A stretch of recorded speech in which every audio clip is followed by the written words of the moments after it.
A young African prince, Jabari, stands proudly in the royal palace of Mawensi. He is dressed in golden and blue royal garments, wearing an intricately beaded necklace and a lion-skin cape. His muscular build and determined eyes reflect his warrior spirit. The palace behind him is grand, with tall carved pillars, golden torches, and a throne adorned with tribal symbols. The atmosphere is warm and majestic, with villagers celebrating in the background, drums beating in rhythm. A dark, moonlit jungle where Prince Jabari follows his uncle, Chief Azaro, toward a sacred river. Shadows move between the trees, revealing masked warriors holding chains and spears. Suddenly, the prince is ambushed, his face filled with shock and betrayal, as chains are locked around his wrists. His uncle stands behind, smirking as the slavers drag Jabari away. The atmosphere is tense, with torches flickering in the eerie night. A long, grueling march through the scorching desert. Prince Jabari, now wearing tattered clothes, walks barefoot in chains with other captives.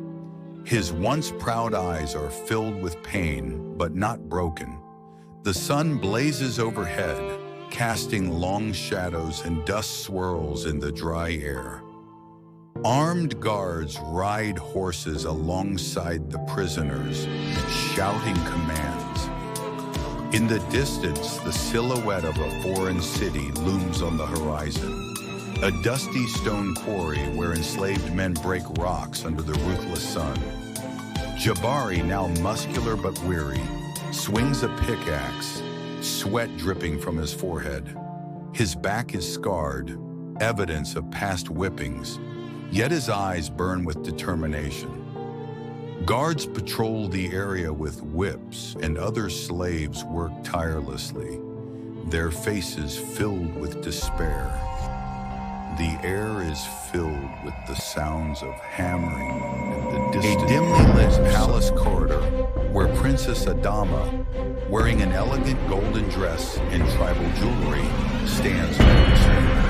She whispers to Jabari, who leans against the wall, his muscles tense. She holds out a small map showing the escape route. Candles flicker, casting shadows on the stone walls, and the sound of approaching guards makes the moment even more intense.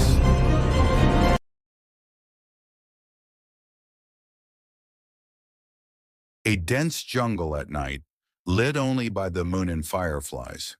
Jabari and Adama run through the undergrowth, their breath heavy. Behind them, torches and the sound of barking dogs signal the pursuit of King Nzinga's guards. Jabari grabs Adama's hand, helping her climb over a fallen tree. The jungle is alive with the sounds of crickets and distant drums. The gates of Mawensi open as Jabari, now in warrior attire, rides into the city on a black stallion. His face is fierce, and his spear gleams in the sunlight. The people stare in shock, then erupt into cheers. In the palace, Chief Azaro stands, his eyes wide with fear as he sees his nephew return. The sky is filled with war cries as a grand battlefield inside the Mawensi Palace courtyard. Jabari, wielding a spear, clashes with Chief Azaro in a dramatic duel. The sound of metal clashing fills the air. Villagers and warriors fight in the background, arrows flying through the sky. Dust and smoke rise, creating a chaotic yet epic scene. Finally, Jabari knocks Azaro to the ground, standing victorious as the crowd cheers. A glorious sunrise over the kingdom of Mawensi. Jabari, now dressed in royal robes once again, stands on the palace balcony. His crown is placed upon his head as the people cheer. By his side stands Queen Adama, smiling with pride. The banners of Mawensi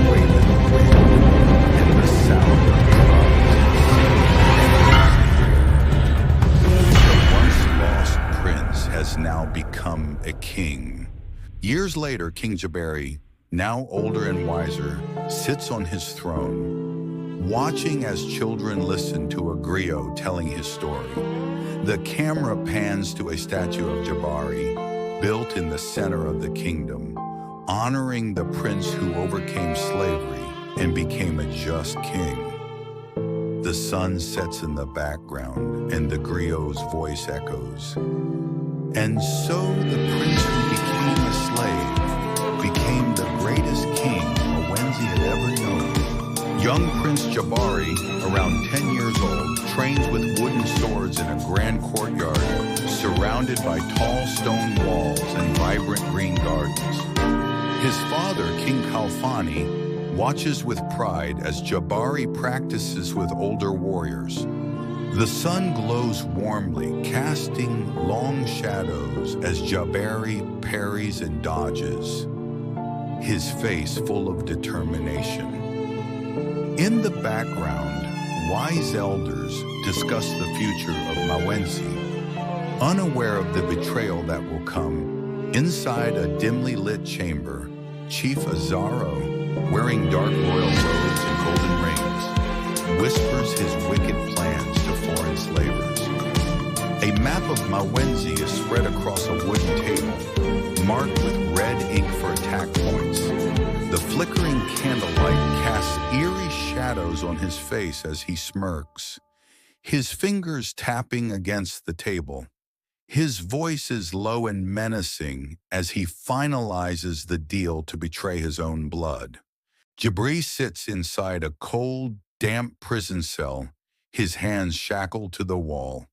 His body is bruised from the struggle, but his eyes burn with silent rage.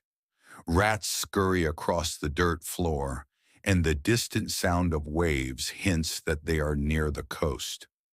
Other prisoners whisper in the darkness, their voices filled with despair. Jabari clenches his fists, vowing that this will not be his end. A massive wooden slave ship sails through stormy waters, lightning illuminating the dark sky. Below deck, dozens of enslaved men and women are chained together, the smell of sweat and salt filling the air. Jabari, his wrists bleeding from the iron cuffs, looks through a small barred window, watching the waves crash violently. His face is emotionless, but inside, he is planning his survival. During a harsh work shift in the stone quarry, a guard whips an old man who collapses from exhaustion. Jabari, his muscles tense with fury, steps forward, catching the whip midair. The guard stumbles back in shock as Jabari's powerful grip tightens. Other slaves stop working, holding their breath. A tense silence fills the air before the guard shouts for reinforcements. At midnight, Jabari is led through a hidden tunnel beneath the city by a group of escaped slaves. Torches flicker against damp stone walls as whispers of revolution fill the air.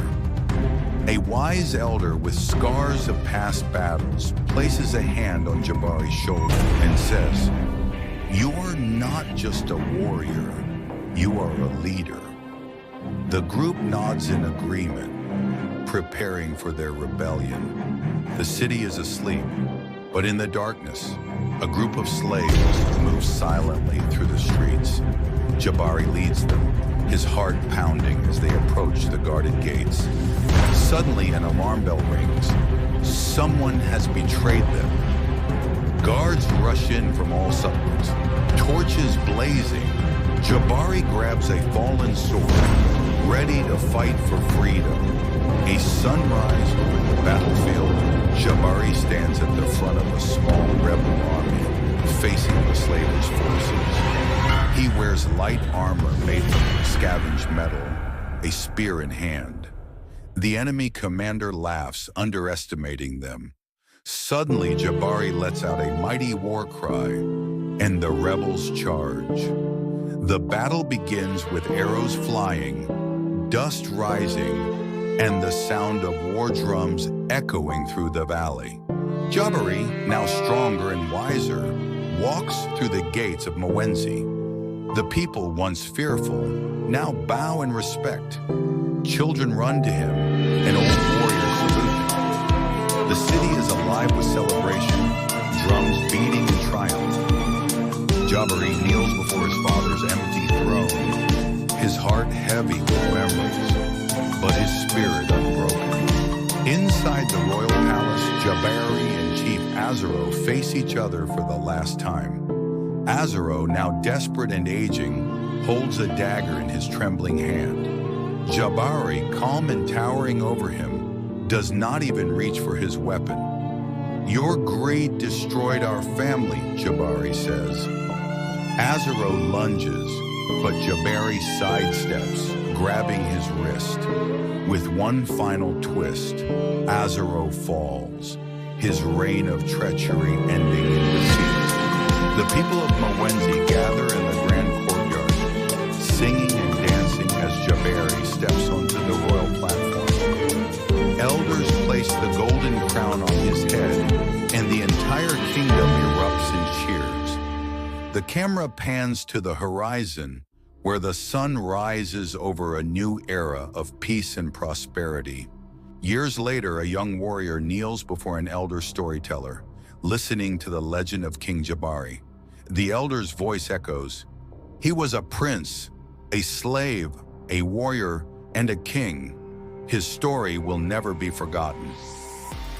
The camera pans to a statue of Jabari in the city square, standing tall as the protector of Mawenzi forever.